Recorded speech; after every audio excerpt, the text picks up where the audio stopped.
Selamat datang pada perkuliahan ke-6, perancangan dan pelaksanaan survei sebagai salah satu mata kuliah non-kredit MOOCs Massive Open Online Courses.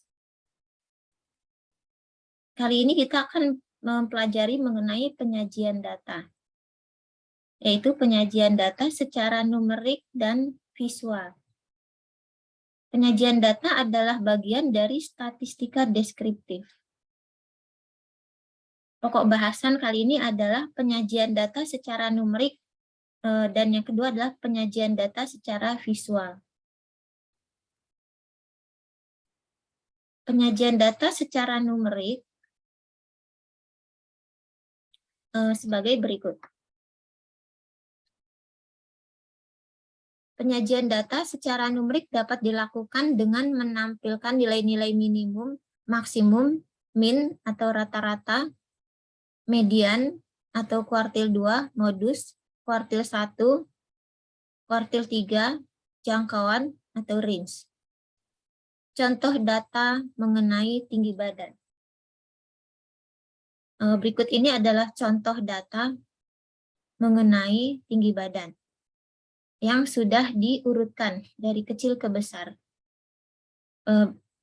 Ini contohnya dan yang sudah diurutkan adalah yang di bawahnya. Ringkasan numerik dari data tinggi badan adalah minimum atau terpendek 150 cm, tertinggi 174 cm, rata-rata 162,4 cm, median 159,5 cm atau 159,5 cm, modus 159. Kuartil 1 157,5, kuartil 2 159,5, kuartil 3 167,5, dan jangkauan adalah maksimum dikurangi minimum 174 dikurangi 150, yaitu 24 cm. Jadi nilai ini diperoleh dari data ini.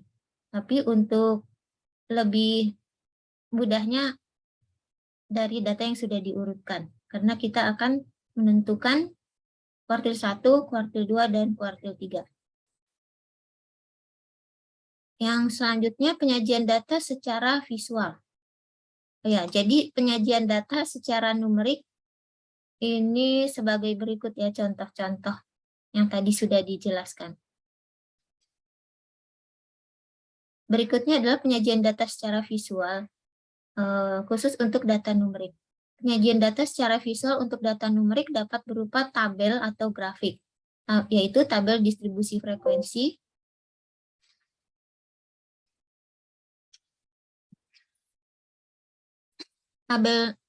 tabel distribusi frekuensi, histogram, poligon frekuensi, OGIF, box plot, grafik garis atau line graphs, stem and leaf display, yaitu grafik dahan daun, line diagram atau grafik garis, dan dot plot. Berikut adalah contoh penyajian data menggunakan tabel distribusi frekuensi. Seperti ini. Jadi pada tabel 1 yaitu distribusi frekuensi mengenai data skor tes psikologi. Di sini adalah data, jadi data numerik itu yang satu variabel itu dibagi-bagi menjadi beberapa interval. Kemudian dihitung jumlah pengamatan yang ada pada interval tersebut, yaitu di antara batas bawah dan batas atas. Dari tabel distribusi frekuensi kita dapat membuat histogram seperti ini. Jadi luas balok ini adalah frekuensi dari interval-interval yang ada di sumbu mendatar. Ini adalah interval-interval kemudian digambarkan di sumbu mendatar.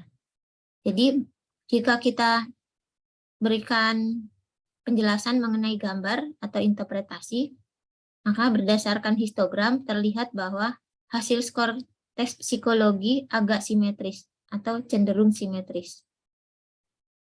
Yang berikut ini adalah poligon.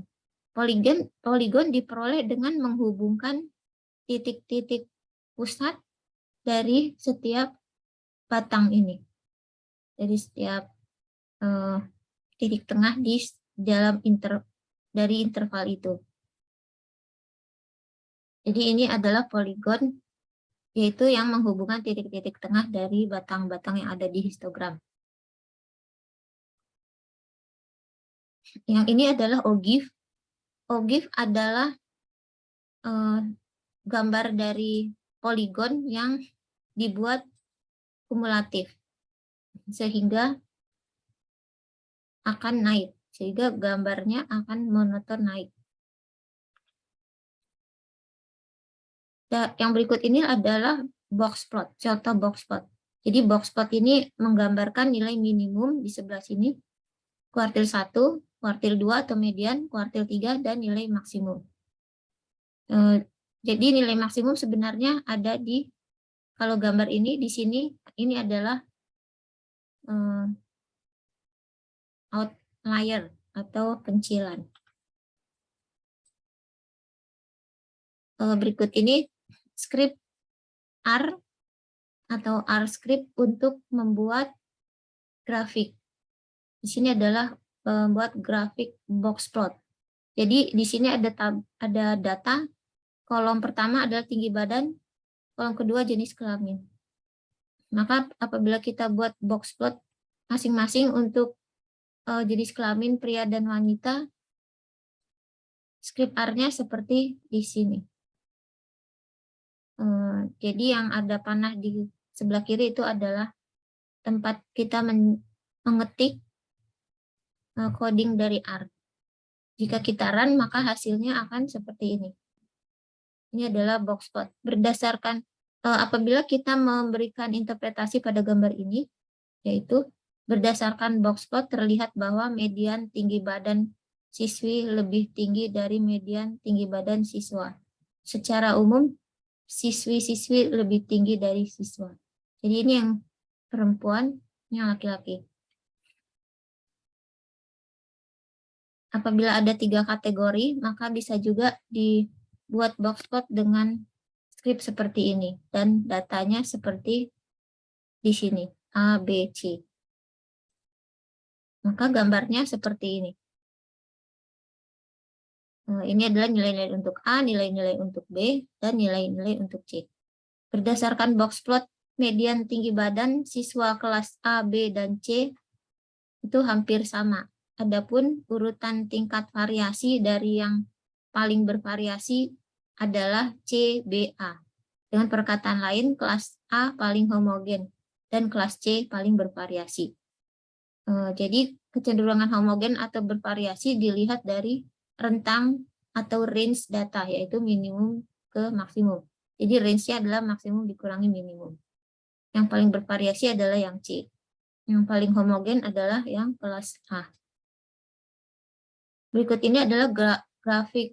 Berikut ini cara penyajian data lain secara visual dengan menggunakan grafik garis atau line graph. Di sini ada merah dan biru. Berdasarkan grafik terlihat bahwa pada hari Rabu lebih banyak orang yang bermain kartu. Ya, jadi ini adalah grafik mengenai jumlah orang yang bermain kartu.